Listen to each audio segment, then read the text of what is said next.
નમસ્કાર, સ્વાગત છે આપનું લોકમંચમાં. ને ખાસ લોકમંચમાં વાત કરવી છે જે પ્રમાણે ગુજરાત સરકારની વાત કરીએ તો ગુજરાત સરકારમાં ભૂપેન્દ્રભાઈ પટેલને 4 વર્ષ પૂર્ણ થયા. એટલે 4 વર્ષ પૂર્ણ થાય, કોઈ પણ જ્યારે પ્રસંગ હોય કે કોઈ પણ બાબત હોય કે એનું જ્યારે કંઈ પણ હોય ત્યારે એના વર્ષ દરમિયાન એના લેખાજોખા થતા હોય છે. અને 4 વર્ષ પૂર્ણ થયા છે ત્યારે મૃદુ ને મક્કમ વ્યક્તિત્વ, નિર્ણાયક નેતૃત્વની વાતો થતી હોય છે. સાથે જ ભૂપેન્દ્રભાઈ પટેલ સરકારને જો વાત કરીએ તો એમની કોર્પોરેટરથી માંડીને આ મુખ્યમંત્રી સુધીની આખી એક સફર છે એની પણ ચર્ચાઓ થતી હોય છે.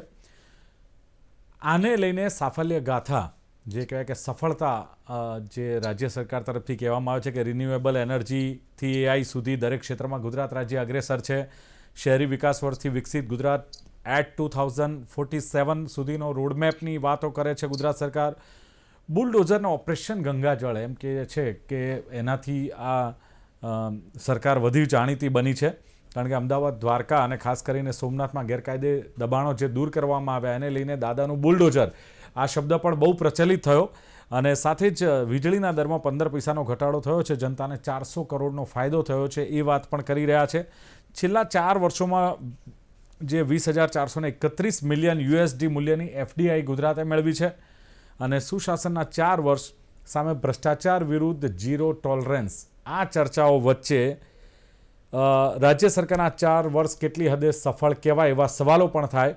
કારણ કે આ 4 વર્ષ દરમિયાન એવી ચર્ચા પણ ચાલે છે કે ભૂપેન્દ્રભાઈ પટેલની સરકારમાં ગુનાખોરી વધી છે, આવા આક્ષેપ છે. ક્યાંક શિક્ષકો, નિવૃત્ત સૈનિકો હોય કે આંગણવાડી હોય કે જે કર્મચારીઓ હોય એ સમયાંતરે તમે જુઓ ગાંધીનગરમાં ધરણા અને આંદોલનો થતા હોય છે, તો પછી એમની કેમ માંગ સંતોષાતી નથી, એમને સમજવામાં ક્યાંક તકલીફ છે, આવા સવાલો થાય. ભ્રષ્ટાચાર, મોંઘવારી, બેરોજગારી અને આ બધું જ જે અધિકારીઓની જે કામગીરી છે, નશીલા પદાર્થોનું વેચાણ છે, શું આ બધું બંધ થઈ ગયું? 4 વર્ષમાં આ બધું જ ચાલુ છે. લેખાજોખા થતા હોય ને એટલે પ્લસ પોઈન્ટ હોય તો એના માઇનસ પોઈન્ટ પણ હોય જ. અને દરેક વસ્તુના મારામાં કંઈક સારી બાબત છે તો મારામાં કંઈક ખરાબ વસ્તુ હોવાની તમારી દ્રષ્ટિ હોવી જોઈએ. બાકી તો બધી ચર્ચાઓ થતી હોય છે. પણ એનીવે ખાસ જે ઘણી બધી પ્લસ ને માઇનસ વાતો છે, જો એ બધું કરવા બેસીએ તો વધારે સમય જાય. એના કરતાં મને એવું લાગે છે કે પાર્ટીઓના પ્રવક્તાઓને થોડીક જો આ બાબત પર પ્રકાશ પાડવાનો મોકો આપીએ તો વધારે મજા આવશે. અને એને જ લઈને પેનલમાં કોંગ્રેસના પ્રવક્તા નિશાંત રાવલ મારી સાથે છે. નિશાંતજી, સ્વાગત છે લોકમંચમાં. સાથે જ ભારતીય જનતા પાર્ટીના નેતા ડોક્ટર હેમંત ભટ્ટ. હેમંતભાઈ, આપનું સ્વાગત. નમસ્કાર દિલીપભાઈ. જાણીતા રાજકીય વિશ્લેષક આખા બોલા પ્રશાંત ગઢવી. પ્રશાંતજી, આપનું પણ સ્વાગત છે. ગુડ ઇવનિંગ જી. હેમંત ભટ્ટ, સરકારની ઉપલબ્ધિઓ તો ઘણી બધી છે અને 4 વર્ષમાં મૃદુ ને મક્કમ વ્યક્તિત્વ, નિર્ણાયક નેતૃત્વ, આ બધી વાતો આપણે કરતા હોઈએ છીએ. ત્યારે શું લાગે છે કે ખાસ આ સરકારની છે ઉડીને આંખે વળગે એવી વાતો કઈ છે? કારણ કે ભ્રષ્ટાચારના આરોપોનો સામનો પણ આ સરકાર કરી રહી છે. મેં કહ્યું એમ કે ગુનાખોરી પણ વધી છે. તો કઈ રીતે આપણે સાફલ્ય ગાથાને જોઈશું આને? દિલીપભાઈ, 13મી સપ્ટેમ્બર 2021 ના રોજ જયારે દાદા ગુજરાતના મુખ્યમંત્રી થયા, એક ઉલ્લેખ એવો કરી દઉં કે ભૂપેન્દ્રભાઈને ભારતીય જનતા પાર્ટીમાં જેટલા કાર્યકરો જોડાયેલા હોય અને એમની સાથે જેમને મળવાનું થયું હોય નજીકથી, તો ભૂપેન્દ્રભાઈને દાદા તરીકે વધારે ઓળખે.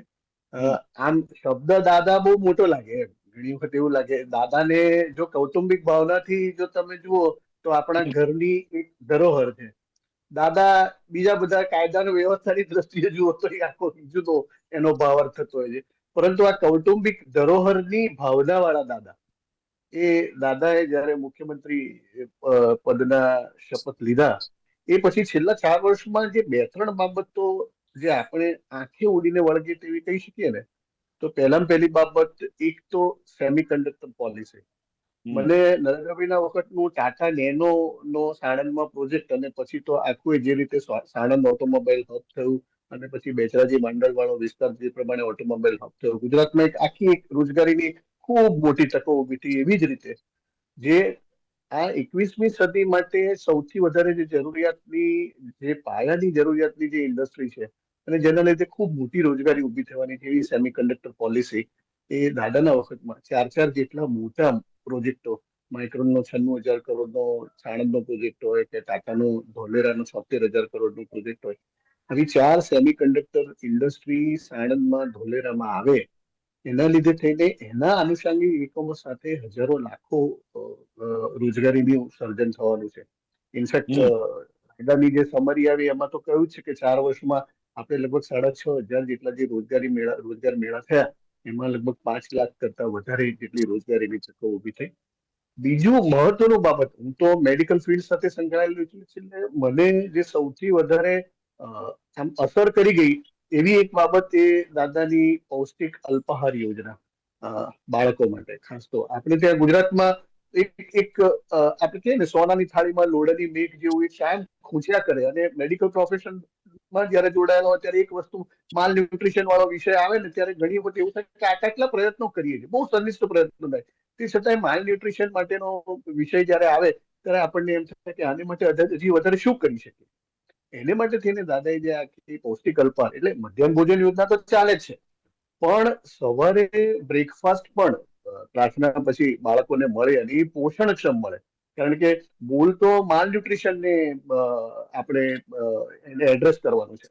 એટલે ખાસ કરીને જે સ્ટન્ટેડ ગ્રોથ, ઊંચાઈ ઓછી હોય, અને સાથે સાથે તમારું જે ફિઝિકલ ડેવલપમેન્ટ થવું જોઈએ એ જયારે ના થતું હોય, વજન વધવાનું હોય બાળકનું એ ના વધતું હોય, ત્યારે એવા માટે જે આ પૌષ્ટિક અલ્પાહાર યોજના બાળકો માટે છે, બાલવાટિકા અરે બાળ મંદિર થી લઈને 8મા ધોરણ સુધીના છોકરાઓ, એને માટેની લગભગ 650 કરોડ હવે કરતા વધારે, 670 ગણાવીશું કરોડ. તો કદાચ મને લાગે લોકપંચનો સમય ટૂંકો પડે, હા, પણ એટલે બે તમે યોજનાઓ મને જે સૌથી જો વધારે ગણાવો છો તો અપીલિંગ છે. મારે તમને કેવું પડે કે આ જ સમય દરમિયાન તમે જો કે ચોરી, લૂંટ, હત્યા જેવા ગુનાઓ વધતા જાય છે, ખુલ્લેઆમ લુખાગીરી વધતી જાય છે, હત્યાઓ તો એકદમ સામાન્ય થઈ ગઈ છે, એટલી હત્યાઓ થાય છે.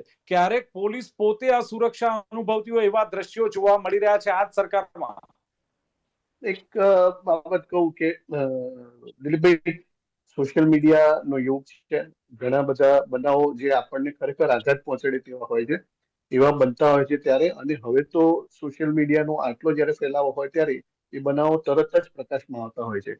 પરંતુ તે છતાં ઓવરઓલ ગુજરાતની જે કાયદોની વ્યવસ્થાની પરિસ્થિતિ છે, અમદાવાદની સેફેસ્ટ સિટી તો એનસીઆરબી ની જે એક નાની પોર્ટલ હતી, એણે લગભગ 6-1 મહિના પહેલા આખા દેશમાં સેફેસ્ટ સિટી તરીકે અમદાવાદને ઘોષિત કર્યું હતું.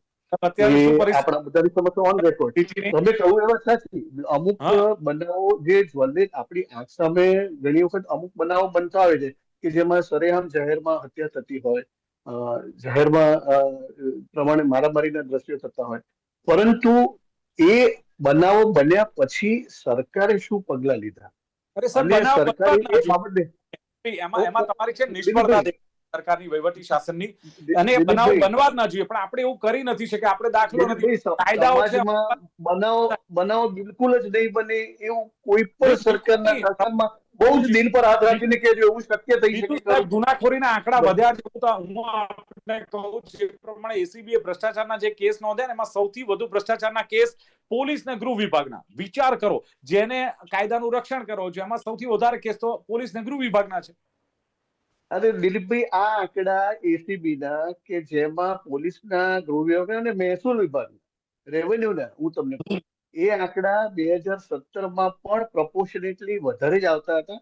કારણ કે આ બધા જ જે ડિપાર્ટમેન્ટ છે એ સીધા પબ્લિક સાથેના ડાયરેક્ટ ડીલિંગના છે, પણ એની સામે પગલા સરકારે લેવામાં શું મક્કમતા દાખવી. દાખલા તરીકે બરાબર, 50 જેટલા હાયર મને ક્લાસ એક 1 નામ ક્લાસ 2 આપો સાહેબ, ઓફિસરો કયા હોય. ચપરબંધી નાખ્યો સાહેબ?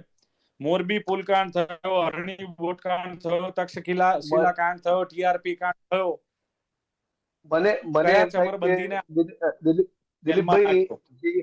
જે કોઈ સરકારી અધિકારીઓ આની સાથે સંલગ્ન હતા, એ રાજકોટનો ટીઆરપી કાંડ હોય કે હમણાં ગંભીરા પુલની ઘટના હોય, એ બધા જ ઘટનાઓ સામે જે પ્રમાણે જવાબદાર દોષિત અધિકારીઓ સામે પગલા લેવાયા છે, એ ગુજરાતની આંખ સમક્ષ છે. ચલો, કોઈ પણ બિલકુલ પ્રકારના બિલકુલ. ક્યાંય કોઈ પણ પ્રકારના સંબંધો હોય, એ રાજકીય હોય કે સામાજિક ચલો, હોય, એ પણ છતાં નિશાંત તેને રાવત શું કેવું છે? દરકિનાર કરીને જે પગલા નિશાંત લીધા છે, ગુજરાતની પ્રજાએ હેમંતભાઈ જોયા પ્લીઝ. છે. ઓકે નિશાંતભાઈ, જો આ સરકારની સફળ ગાથાની વાત કરીએ તો ઘણી બધી વાતો થઈ શકે એમ છે, પણ એક વાત કહું, છેલ્લા 4 વર્ષથી રાજકીય સ્થિરતા તો જળવાઈ જ રહી છે. વિકાસનું ગ્રોથ એન્જિન તો ગુજરાત બન્યું છે, એમાં તો કોઈ બેમત નથી. રોજગારી આપવામાં ગુજરાત અવ્વલ છે દેશમાં, એમાં પણ તમે ના નહીં કહી શકો. છતાં પણ વિપક્ષ તરીકે એક 4 વર્ષના લેખાજોખા જોઈએ તો આપનું શું કહેવું છે, નિશાંત રાવલ? નહીં, બિલકુલ દિલીપભાઈ, તમારા સવાલમાં જવાબ છે. જો એક વાત સ્પષ્ટ છે દિલીપભાઈ, માણસના નેચરમાં સહજતા હોય ને સરળતા હોય, પરંતુ એનાથી રાજ્ય અને દેશ નથી ચાલતો. શું આપણે સૌ માનીએ છીએ કે ભૂપેન્દ્રભાઈ પટેલ માનનીય મુખ્યમંત્રી શ્રીના કંટ્રોલમાં અધિકારીઓ છે? શું આપણે માનીએ છીએ? જો દાહોદનું મનરેગા કૌભાંડ હોય, એ મંત્રીને પણ માનનીય મુખ્યમંત્રી શ્રી હજી સુધી પણ એને બરખાસ્ત ના કરી શકતા હોય, આ સૌથી મોટું મુખ્યમંત્રી શ્રીનું આનાથી મોટું ફેલિયર 4 વર્ષનું કયું હોય? તમે જુઓ કે તક્ષશિલા કાંડથી લઈને હરણી બોટકાંડ, રાજકોટ ટીઆરબી ઝોન, મોરબી કાંડ થયો, પીઝેડ કૌભાંડ થયું, 6000 કરોડનું, ખ્યાતિ હોસ્પિટલનું કૌભાંડ, કયા આરોપીને સજા થઈ? કયા આરોપીનો કેસ ફાસ્ટ ટ્રેક કોર્ટમાં ચાલ્યો? તમામ જગ્યા ઉપર ભૂપેન્દ્રભાઈ પટેલ મુખ્યમંત્રી બતૌર મુખ્યમંત્રી ગયા છે અને બોલ્યા છે કે ફાસ્ટ ટ્રેક કોર્ટના માધ્યમ દ્વારા આ તમામ જે રાક્ષસો છે એમને સજા આપવામાં આવશે. કયાને સજા થઈ? અરે સાહેબ, હરણી બોટકાંડના જે 20 આરોપીઓ છે દિલીપભાઈ, તમામે તમામ બેલ ઉપર ખુલ્લેઆમ ફરે છે. મોરબીના પેલા સાહેબ, બહુ મોટા સાહેબ, પેલા ઓરેવા કંપનીના માલિક, બેલ ઉપર ખુલ્લેઆમ ફરી રહ્યા છે. કોને સજા થઈ? સાથે સાથે હું એક વાત કહેવા માંગુ છું, બહુ સિમ્પલ અને સરળ ભાષામાં, કે ગુજરાતની મહિલાઓ, ગુજરાતની જનતાને આજ ભારતીય જનતા પાર્ટીની સરકાર, માનનીય ભૂપેન્દ્રભાઈ પટેલની સરકારે જે હરહરતો અન્યાય કર્યો છે. તમે મહારાષ્ટ્રમાં લાડકી બહેનના નામે 1500 રૂપિયા આપ્યા. ગુજરાતમાં તમે જે સવાલ કર્યો કે ગુજરાતમાં પ્રચંડ બહુમતી છે, તેમ છતાં ગુજરાતની મહિલાઓને તમે મહિને 1500 રૂપિયા નથી આપી શકતા ગરીબ મહિલાઓને. એનું કારણ શું હોઈ શકે? તમે જો કે દિલ્હીમાં 300 યુનિટ વીજળી મફત મળતી હોય, ગુજરાતમાં 30 વર્ષથી ભારતીય જનતા પાર્ટીનું શાસન ભૂપેન્દ્રભાઈ પટેલ મૃદુ અને મક્કમ ગણાવતા હોય, તો ગુજરાતમાં ક્યારે પણ કોઈ એક વર્ષ એવું જોવા મળે કે તહેવારનો એવો મહિનો જોવા મળે કે 300 યુનિટ વીજળી મફત આપતી હોય ગુજરાત સરકાર? તમે જો કે માનનીય ગૃહમંત્રી અમિત શાહજી જમ્મુ કાશ્મીરમાં જઈને બોલે છે કે ઈદ હશે તો અમે 2 ગેસ સિલિન્ડર મફતમાં આપીશું. તમે જો કે બીજા મધ્યપ્રદેશના ચૂંટણીમાં જઈને બોલે છે કે દિવાળી હશે તો ગેસ સિલિન્ડર મફતમાં મળશે. તો કેમ માનનીય ભૂપેન્દ્રભાઈ પટેલ ગુજરાતની મહિલાઓનું કેર કરવા માટે, મોંઘવારી ઘટાડવા માટે અહીંયા ગેસના સિલિન્ડર નથી આપતા મફત? આ મારી જોડે ભારતીય જનતા પાર્ટીનો 2022નો 80 પાનાનો મેનિફેસ્ટો છે દિલીપભાઈ. હું આ પૂરેપૂરી તૈયારી કરીને આવ્યો છું. શોર્ટમાં હું તમને એ લોકોના 10 મુખ્ય મુદ્દા કહી દઉં. 10,000 કરોડના ખર્ચે 3 નવી વર્લ્ડ ક્લાસ સિવિલ હોસ્પિટલ બનશે. બની 2 વર્ષ થઈ ગયા, વિધાનસભાને પતે 3 વર્ષ થઈ ગયા. 10,000 કરોડના ખર્ચે 20,000 શાળાઓને અપગ્રેડ કરવામાં આવશે. અરે સાહેબ, અપગ્રેડ તો છોડો, આ તમે જો કે એક શિક્ષક થી ચાલતી શાળાઓની સંખ્યા 2,936 થઈ ગઈ. 1800 હતી, એ 2,936 થઈ ગઈ દિલીપભાઈ. તમે જો કે 3,000 કિલોમીટરનો પરિક્રમા પથ ગુજરાતને આખો આવરી લેવો બન્યો. તમે જો કે આદિવાસી વિસ્તારોમાં 8 નવી જીઆઈડીસી ની સ્થાપના કરીશું. એક પણ જીઆઈડીસી નું કામ ચાલુ હોય નવી તો મને બતાવી દે. 9 થી 12 ધોરણમાં ભણતી વિદ્યાર્થીઓને સાયકલ આપીશું. સાયકલો દિલીપભાઈ જીટીપીએલ ના કેમેરાએ તમામ જિલ્લામાં બતાવ્યા. ધૂળ ખાવા લાગી. એ સાયકલોને વેચવા માટે ટેન્ડરો પાડવા લાગ્યા માનનીય ભૂપેન્દ્રભાઈ પટેલની આ સરકારે.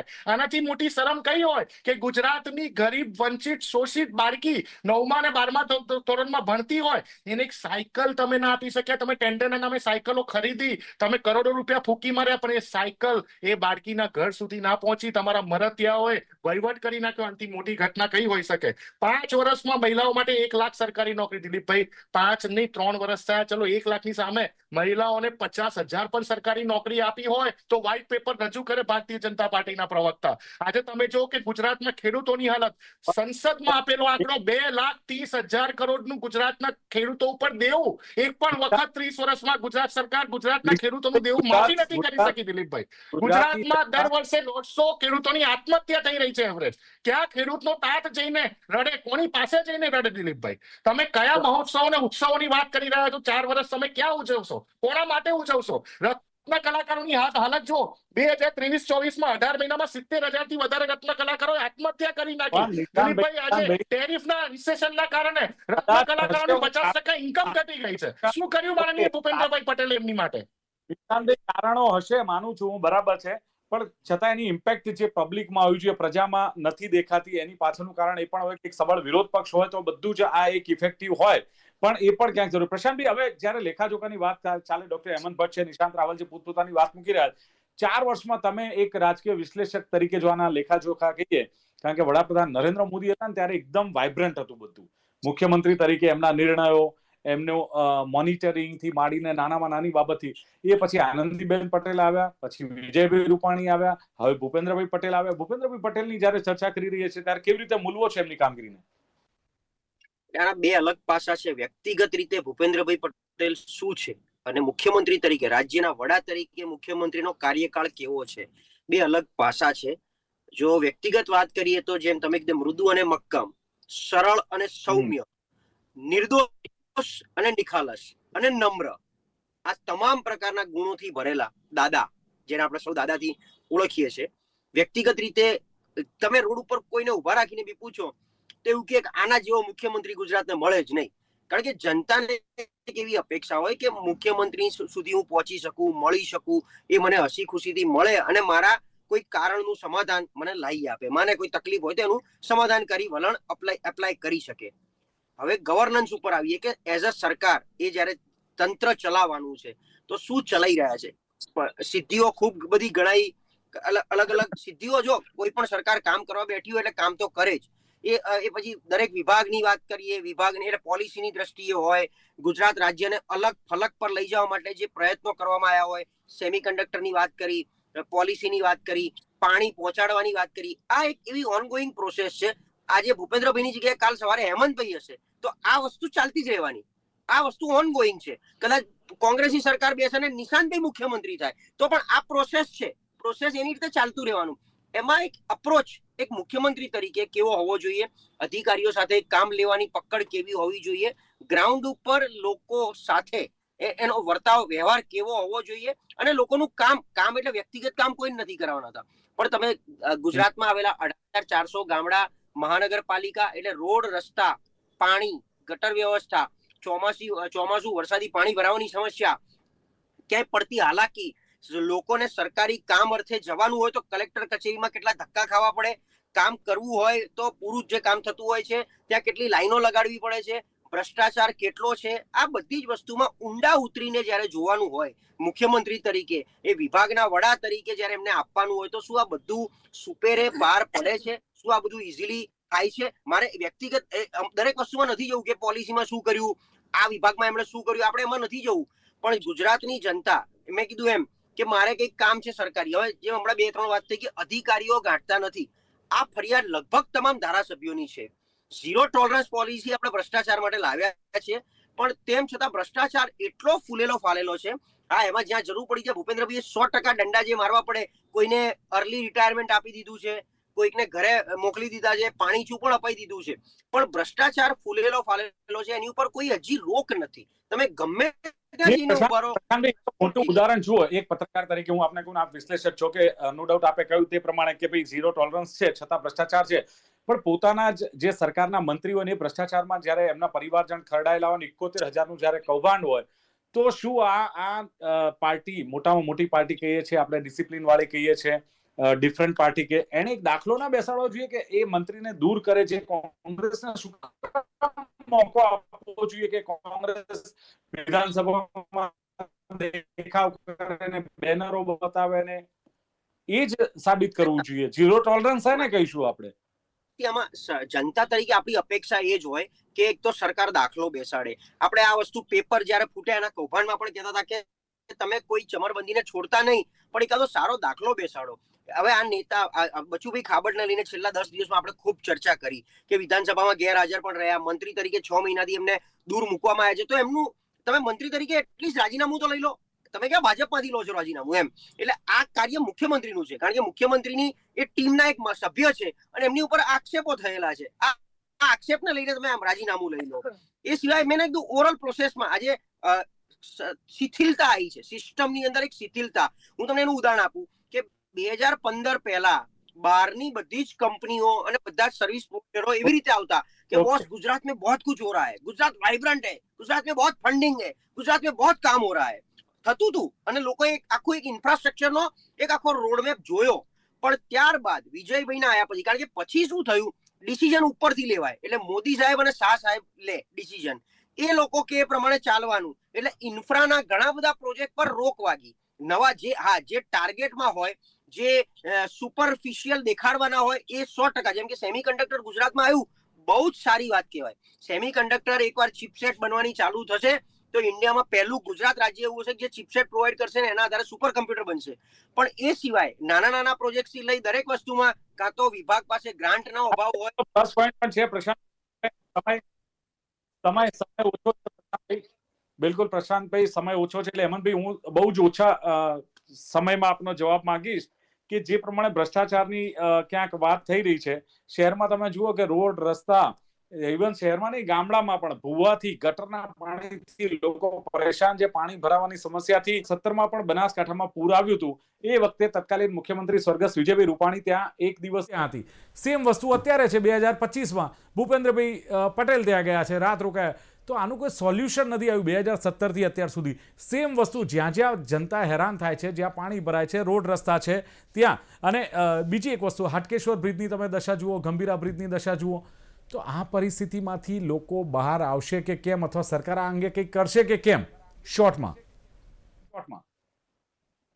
દિલીપભાઈ, ચોમાસામાં ડીપ ડિપ્રેશનમાં એક સાથે જયારે 10 થી 12 ઇંચ જયારે વરસાદ પડતો હોય ને, ત્યારે હું ગઈકાલે જ જાપાનના ટોક્યોના વિડીયો જોતો હતો. ત્યાં સબવે સ્ટેશન અને હાઈવે ઉપર 3 ફૂટ પાણી ભરાયેલા હતા. તો આપણે શું એમ માનું કે ઇન્ફ્રાસ્ટ્રક્ચરના પ્રોજેક્ટ ત્યાં બરાબર નથી ચાલતા?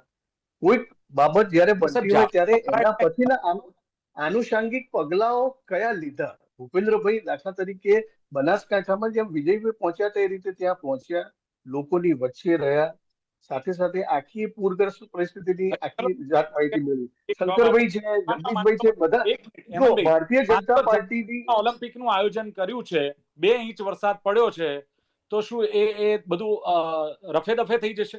અને એ જ વસ્તુ અહીંયા થાય. માની લો ઓલિમ્પિકનું આયોજન આપણે કરીએ, બહુ સારી બાબત છે, સરાહનીય બાબત છે 2036ની. 2 ઇંચ વરસાદ પડે અને સાહેબ આ દશા થતી હોય તો ઓલિમ્પિક કેવી રીતે થાય? હું એવું માનું છું દિલીપભાઈ, જે પાણી આપણે આજથી 10 કે 15 વર્ષ પહેલા અમદાવાદમાં વરસાદ પડતા હતા અને ભરાતા હતા, એવા ને એવા પાણી ભરાય છે એવું કહીએ તો મને એવું લાગે છે ક્યાંક આપણે આપણા પોતાના મૂલ્યાંકનમાં ક્યાંક આપણે બાયસ થઈએ છીએ.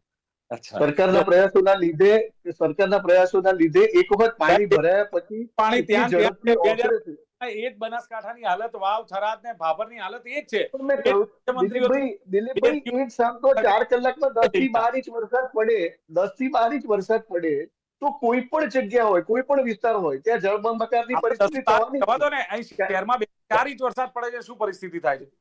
પણ એ ઇનપુટ થયા પછી એના આઉટપુટ માટેની કેવી વ્યવસ્થા સરકારશ્રી દ્વારા કરવામાં આવે છે એના વિશે પણ માહિતી કરવી જોઈએ. પ્રજાની એક બાબત કહું સમજો દિલીપભાઈ, હું તમને ઓવરઓલ વાઇબ્રન્ટ સમિટ, નિશાનભાઈ, શોર્ટમાં વાઇબ્રન્ટ સમિટ થાય છે કે પછી વાત કરીએ કે રાજ્યમાં દિલીપભાઈ એક અડધી મિનિટ હું નિશાંતભાઈના એક જ વાક્યને, એક જ એમના આક્ષેપને હું કહું. આ રેવંત રેડ્ડીનું સ્ટેટમેન્ટ છે કે અમે ફ્રીબીઝ આપ્યા પછી અમારી પાસે તેલંગાણામાં કેપિટલ એક્સપેન્સીસ માટે 1 પૈસાની મૂડી અમારી પાસે નથી. હિમાચલ પ્રદેશમાં પેન્શન યોજના જાહેર કર્યા પછી 4 વર્ષ સુધી તમે પેન્શન યોજના લાગુ ના પાડી શકો અને પછી તમે અહીંયા વાત કરો કે ગુજરાતમાં આ નથી થતું, નથી થતું. મને એમ લાગે છે કે આપણે પોતાનું સ્વ-મૂલ્યાંકન એઝ અ પાર્ટી કરવું જોઈએ. હેમંતભાઈ પ્લીઝ. નિશાંતભાઈ, દિલીપભાઈ, તમારા સવાલનો જવાબ આપું શોર્ટલી. એની પહેલા ખાલી શોર્ટમાં કહી દઉં મારા મિત્ર હેમંતભાઈને કે ગયા અઠવાડિયાનો આરબીઆઈ નો રિપોર્ટ વાંચી લે. તેલંગાના રાજ્ય પહેલું એવું રાજ્ય બન્યું જ્યાં જીએસડીપી 1.32 લાખ કરોડ વધી ગયું છે. હવે તમારા સવાલનો જવાબ દિલીપભાઈ, મોડલ સ્ટેટ એને કહેવાય કે જ્યાં સામાન્ય નાગરિકોને સામાન્ય રોડ રસ્તા મળે, સામાન્ય પીવાનું પાણી મળે, જ્યાં અધિકારોનું રાજ ના હોય. આપણી આજે પણ જ્યાં સુધી જીટીપીએલ ના કેમેરા બતાવતી રહેશે કે છેવાડાના ગામડા એક આદિવાસી મહિલા 2-5 કિલોમીટર ચાલીને કુવામાંથી પાણી ભરીને લાવતી હોય છે નળ સે જલની યોજનામાં, એને જ્યારે ફાયદો ના મળતો હોય ત્યારે આપણે કહી શકીએ મોડેલ સ્ટેટ. તમે જો કે આપણી શૈક્ષણિક પદ્ધતિ, આપણું જે મેડિકલ ઇન્ફ્રાસ્ટ્રક્ચર જે પ્રમાણે ખાડે જઈ રહ્યું છે, આપણું જે શિક્ષણમાં પ્રાઇવેટાઇઝેશન વધી ગયું છે. આજે તમે જો કે કર્ણાટકની વાત કરીએ, હિમાચલની વાત, તો હિમાચલ 99.30% સાથે જ્યારે સાક્ષરતામાં અવ્વલ નંબરનું રાજ્ય બની છે, તો આપણું ગુજરાત કેમ નહીં? કેમ ગુજરાત નહીં? હું વાત કરું છું આપણા ગુજરાતની, આપણે ગુજરાતી છે, આપણે કયા મોડેલની વાત કરી રહ્યા છે મને તો એ જ નથી સમજાતું. એક સેમિકન્ડક્ટરના પ્લાન્ટ આવવાથી 6 કરોડ ગુજરાતીઓને તમે ખુશખુશાલ જિંદગી નહીં આપી શકો. તમે 80% તમે જેટલા બી પ્લાન્ટ આવે છે તમે ગુજરાતના સ્થાનિકોને તો નોકરી આપવામાં ફેલ જાઓ છો, અને એટલે વારંવાર આંદોલનનો સામનો કરવો પડે છે સરકારને. સરકારને આંદોલનનો સામનો જ એટલે કરવો પડે છે ને. આજે તમે કોન્ટ્રાક્ટ પદ્ધતિને ફિક્સ પગારમાં ગુજરાતના યુવાનો બરબાદ કરવાનું કામ કર્યું છે તમે. મોડલ સ્ટેટ કયું મોડલ સ્ટેટ કહો છો તમે? ગુજરાતની સ્થાપના થયા પછી પહેલા 30 વર્ષ કોંગ્રેસનું શાસન હતું. 60% કરતા વધારે નેહરુજી સમયની મર્યાદા છે. અને જે પ્રમાણે નિશાંતભાઈ એક મિનિટ આપણે આ ડિબેટ અહીંયા સમાપ્ત કરીએ છીએ, કારણ કે 4 વર્ષના લેખાજોખા કદાચ મને લાગે છે કે આટલા ટૂંકા સમયમાં ન થાય, એટલે આપણે એ ચર્ચા નહીં કરીએ. પણ મારો સીધો સવાલ એ છે કે જેટલી સરકાર પાસે અપેક્ષા હોય એટલી જ વિપક્ષ પાસે અપેક્ષા હોય, અને જ્યારે 4 વર્ષ પૂરા થયા છે ત્યારે જનતા બધું જ જાણે છે, કયા પ્રકારના કાર્યો થયા છે, કયા પ્રકારના નથી થયા, કેટલી સિદ્ધિઓ મેળવી છે અને કેટલા કામ બાકી છે, જનતા સારી રીતે જાણે છે. હું માનું છું કે સરકારના પ્રવક્તા જે વાત કરે ને વિપક્ષ જે પ્રમાણે વાત કરે એ બંનેનું મૂલ્યાંકન થાય, એના કરતાં જનતા આ ઉપરથી પોતાનું મૂલ્યાંકન કરે અને જનતા નક્કી કરશે કે આ સરકાર કેટલી સફળ છે અને ક્યાં ક્યાં હજુ કેટલું બાકી છે. ચર્ચાનું સમાપન કરીએ છીએ. નિશાંત રાવલ, ડૉક્ટર હેમંત ભટ્ટ અને પ્રશાંત ગઢવી ત્રણેય જોડાયા. ખૂબ ખૂબ આભાર. Thank you very much.